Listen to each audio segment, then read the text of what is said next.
Hux in a micro away from the pros, focusing out stalkers one by one. Coming in from every single angle. There's a Time Warp, but look at this concave, this crescent moon.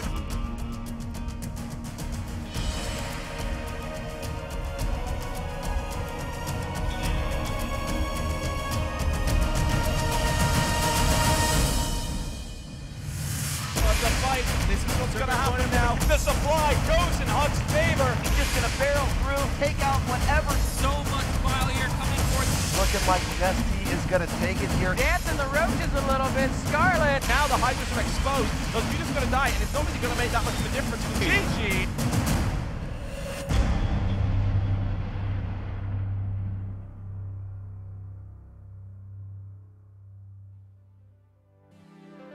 Ladies and gentlemen, we're live from New York City. This is the second to last day of WCS America Season 1. I'm Axeltoss, joined by Axslav. There's 4 spots left in Premier League Season 2.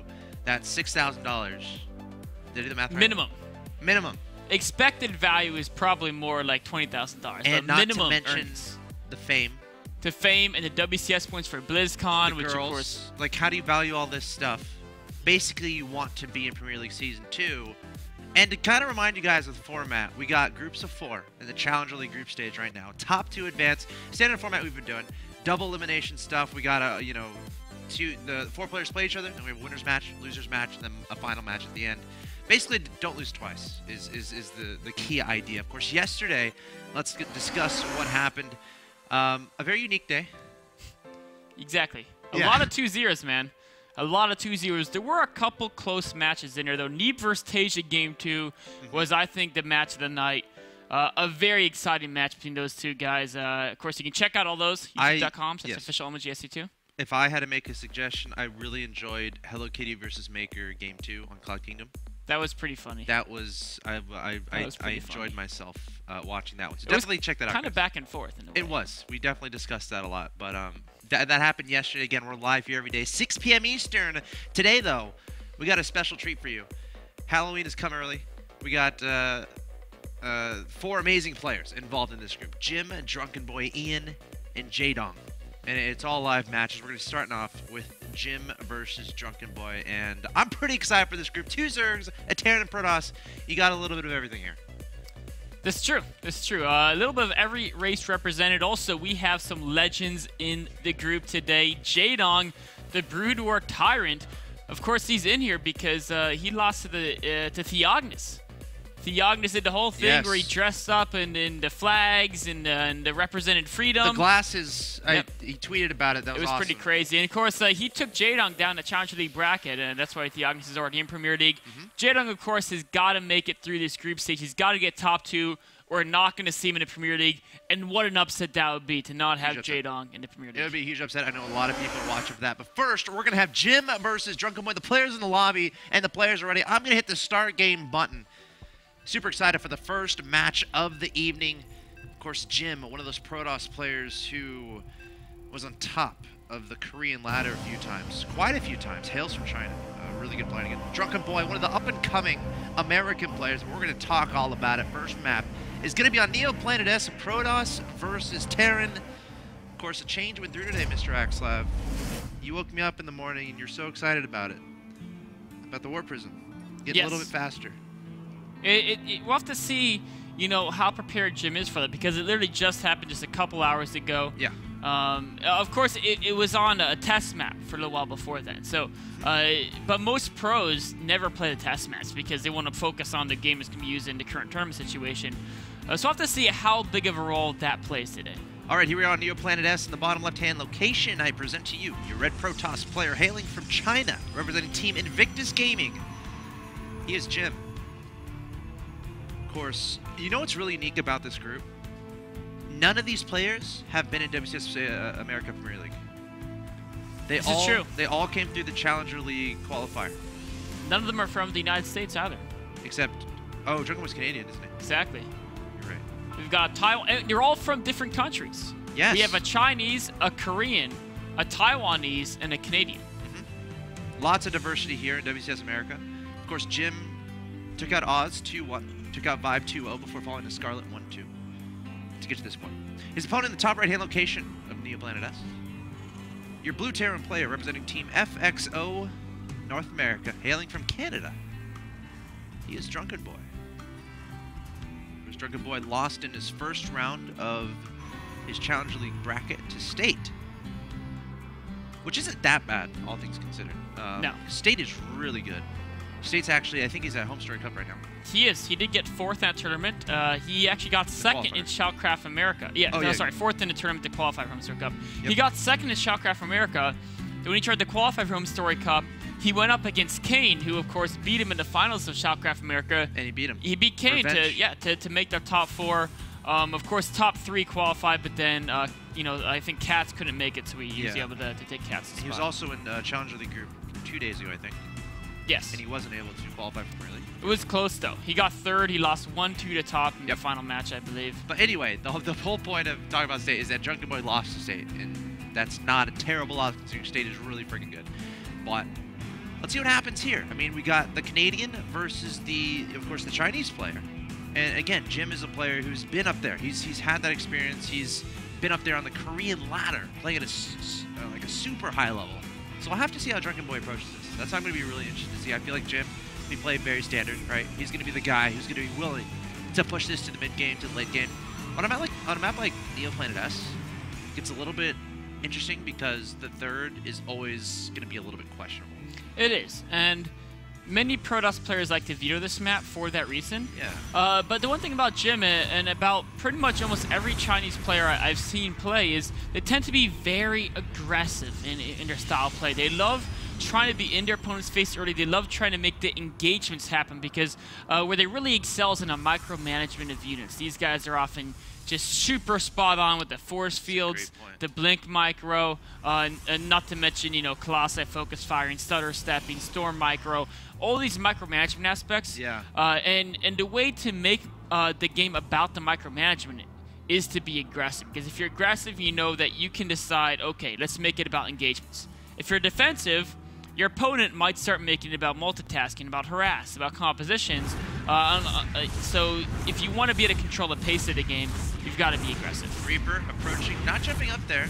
Going to try to wrap around. There's a stalker on the high ground. Reaper coming up here, but he's going to get out of this. He's not going to be able to scout any potential tech. Now, Jim delaying his tech a little bit. Okay, no. Throwing down the Stargate at the back there. Interesting. So, it smells like Oracle. That's usually going to be the first unit you're going to build out of that Stargate. Just force your opponent to build some turrets, get some scouting information done, and then you have detection a little bit later should you need it. A little bit surprised. I'm like passively surprised he didn't go for a Twilight Council. I feel like that's more his style as far as getting the blink out and getting that mobility, trying to potentially contain your opponent a little bit. In Neoplanet S, I feel like is a pretty darn good blink map. But the Stargate, I'm not disappointed with it at all. We'll have to see what he does with this. He's going to get that Oracle first out, and of course, Drunkenboi is going for that Widowmine drop. And the way Oracle plays out versus Widowmine drop is very interesting because the Terran takes all their Widowmines for the drop, doesn't leave any behind. Sometimes the Oracle can get a lot of damage done. But of course, if the Terran can identify that there's an Oracle on the field, and I believe Drunkenboi's Reaper did scout that Stargate just about a minute ago. He did. So he's probably going to leave, one Widowmine in each of his mirror lines. That will deflect the Oracle harass. But again, the Oracle doesn't necessarily need to do a lot of damage. It just really wants to scout, and it really wants to not die. So can Jim identify where the Widowmines are and avoid running into them with that Oracle? 1 Widowmine, 6 Marines inside a medevac that's heading across the map. 2 Hellions lurking in the darkness, waiting for Jim to be distracted and then the likely strike in the natural expansion of his opponent. We have a turret going down at the natural here, Drunkenboi, but the Oracle is on the way. Here comes the drop into the main. Jim's Mothership Core is in his natural expansion, so the Widowmine is going to be able to get burrowed down to the ground. The Marines dropping down as well to distract those shots, and the Widowmine is there. Jim has to be very careful not to take too much damage, and here come the Hellions into the natural expansion. Meanwhile, the Oracle not doing much at all on Drunkenboi's side of the map. Turret timing was perfect there, got up just in time to deflect the Oracle, but on the other hand, Jim's defense looks very solid as well. Nice. That Widowmine was barely in range of that Photon Overcharge. We're able to take that out. Marines still being annoying here on the high ground. 2 Hellions. One's going to get taken out. One's going to speed away. Oh, I thought he was going to pick him up in the medevac and potentially drop in the main base. But for now, just being annoying there on the high ground. And I think Jim's just trying to zone this out a little bit. Doesn't want that medevac leaving. I mean, the gateway can take some damage. Oh no, the Mothership Core! Oh! Oh my god, it almost had 100 energy too. He's going to have to remake that. A little bit of miscontrol there. Focusing on the Oracle, it looks like only 1 kill on that Oracle though. And for now, I feel like this is going, you know, I was going to say Drunkenboi's doing okay, but then Jim still has like a pretty substantial supply advantage at this point. He does. You know what's really interesting there is if we take a look at workers killed, right? Drunkenboi killed 5, Jim only killed 2, but behind that, the multitasking of Jim was insane. He never missed a beat on the probe production, whereas Drunkenboi missed about 5 or 6 SCVs as far as just production timing. That so Harvester tab. yeah, he's definitely behind in Harvesters. If in this situation, the Protoss, oh, nice little Widowmine hit there. If nobody loses anything, the Protoss is up by about 7 probes at this point in the game. And so the fact that he lost more probes than his opponent lost SCVs and he's still up by 11, that really indicates that there's just the macro of Jim is truly exceptional. And it shows. I mean, this guy was #1 on the Korean Grandmaster ladder for a time, and he's still very high up there. So this is not a guy who you really want to go up against and try to beat him mechanically. Yeah, crazy amount of probes already on the field here from Jim. His natural might be a little bit oversaturated compared to his main. 24 is natural, only 16 in his main base, so I'd like to see him transfer a little bit over to his main, but continuing to make those probes. So, you know, this tells us, obviously, he's going to be looking to take a 3rd base. However, Drunkenboi had those Hellions there, able to snipe that probe, so Jim's going to have to work a little harder to get a potential 3rd base on the ground. And Drunkenboi was cutting SCVs for a while, but just now adding 2 more in addition to that 3rd orbital. So it's not clear if Drunkenboi wants to stay on you know, a very low SCV count, or if he really wants to crank him up into high gear. He is adding more barracks, so he is going to go, of course, a very heavy Bioforce. Has he identified the Phoenix Colossi composition yet? That's the key thing. I think he should have an idea, yes. The Oh, drop he's is gonna see it happening now. at the natural. Sees the Robobay. The Phoenix is going to take some shots at this medevac. I think it already used the Ignite Afterburner, so he's going to have to wait for that cooldown to finish up. Dropping the Marines. If you can get a Phoenix here, that'd be good. But the medevac getting up barely with 14 HP. And now that he's identified the fact it's Phoenix Colossi, a lot of Terrans, as soon as they see this, immediately put down that 2nd starport, really crank out the Viking production. Drunkenboi seems to be favoring just going for more of the ground units, but there's a lot of sentries on the field for Jim. This is scary. The pylon, he already has a forward pylon. Jim does, and his opponent's potential 3rd. Already warping in units across the map. When you're doing a timing as Protoss, it's so important to hit as fast as possible, take your opponent completely off guard. Jim was set up perfectly there, but deciding to back up. Looks like some Hellions are being annoying in his main base. He's going to pick those up with the Phoenixes, and he's going to pull this army back, but still no 3rd base, which is kind of confusing me a little. It is. I think it's kind of just the map. And you know, Jim's just afraid this map is big. He doesn't have really that strong of an army. I mean, he's very far ahead in food, but he doesn't know he's that far ahead in food because he actually hasn't killed that much at Drunkenboi. And he's probably expecting a much larger army, 140, 150 food army from Drunkenboi at this point in the game. And that's why he's apprehensive, because he only has 2 Colossi. 3rd Colossus is on the way. I mean, from our standpoint, obviously we can tell it was 30 food ahead, but from his standpoint, the way the game's gone, he really shouldn't have that food advantage, and so he's just playing a little bit more conservatively than of course, he would if he could have full vision of course, the whole map. Yeah, I think Drunkenboi's doing the right things here. Adding on the Vikings, adding on another starport. He has 3 medevacs on the field, which is one of those situations where it's kind of fine. I certainly don't have any disagreements with that. I mean, 3 or 4 is generally where you want to be, I feel like. Especially when you know you're going up against a Colossi Phoenix army. We see a drop getting decimated there in the main, and now he might be down to 2 medevacs. So now it's starting to get a little bit shady as far as the medevac count is concerned compared to, you know, his bio army. Things are really not looking good for Drunkenboi. I mean, Jim's really been ahead in the macro department throughout the game, and then decided to go for that drop where there's nothing else going on in the game against an opponent who has a lot of Phoenix on the field. Is just kind of giving away some more units, and now he's down again by that 30 supply gap. And the important thing is that a lot of his supply is in the Marauders and the Marines. He doesn't have many Hellbats. He's trying to catch up in Viking count, but Jim's army is very sentry heavy. Yeah. And if it's this sentry heavy, Marauders and Marines are really going to get sectioned off by force fields. And then the Colossus can just do all the damage. They're going to have a party, man. Drunkenboi is going to have to rely on just being able to dominate the air battle. He's got to have way more Vikings than there are Phoenix. or else he's going to be totally run over. Take out the Phoenix, take out the Colossus, and then swoop in with the Bio. Of course, keeping the Bio away from those Colossus beams is going to be very important. Of course, that's all foreshadowing of what is inevitably to come as far as a major battle is concerned. Throughout this game, Jim playing very patiently. You know, as you said, getting the third a little bit late, kind of staying back on his side of the map, having his Phoenixes posturing around, making sure no drops get out of control. And I really like that approach, especially with how Drunkenboi plays. Usually he's very drop-focused. And if you start losing control of drops out of your Terran opponent, things can get pretty scary, and the game is going to kind of fall out of your control. So I really like the way that Jim is playing this game so far. If you're playing an opponent, like you mentioned, like Drunkenboi loves that drop play, Jim's defensive approach is super great because it's like you're taking the game a little out of your hands, but it's okay if you know your opponent likes to be aggressive.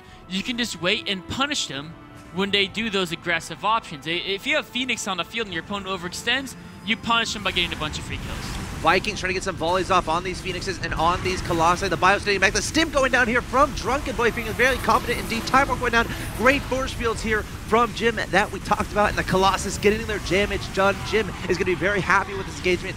All the Vikings are gone. And there's still so much Protoss here on the map, charging towards Drunken's side.